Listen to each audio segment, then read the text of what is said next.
Selecting elements using advanced tools.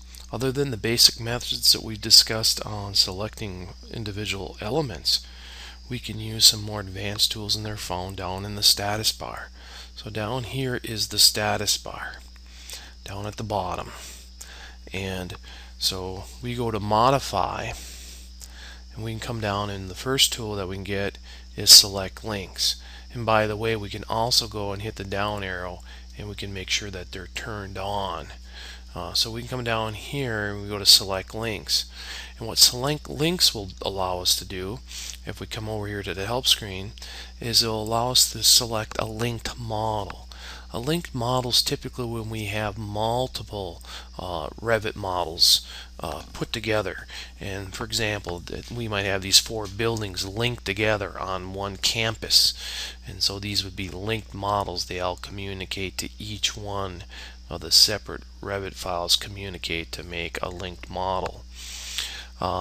Also, we can come over here to our next item, which is select underlays elements. And underlays is something that we put underneath, as say like we're drawing on top of it.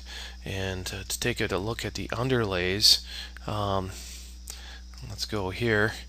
And so an underlay here is let's take a look here. For example, here's an underlay.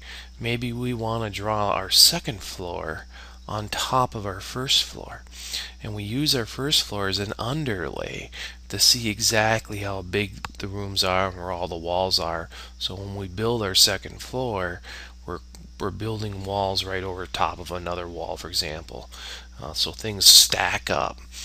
So we can use it as sort of a tracing underlay. So we can come down here and we can choose down here in our status bar to select underlay elements. We can also slide over to here and we can select pinned elements. Pinned elements is when we will pin things down. It's like we put a push pin into an object so that it's not able to move it around, that thing's locked down into its position, like we pinned it to a cork board. So we're able to select those types of pinned elements. And then also we have select elements by the face.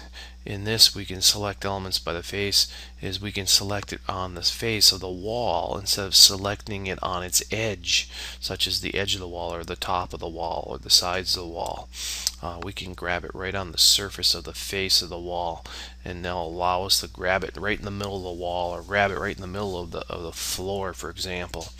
And so we can have that. And a lot of times you notice if I go up to my select, we have that select elements by faces turned off, so we don't actually select the floor all the time.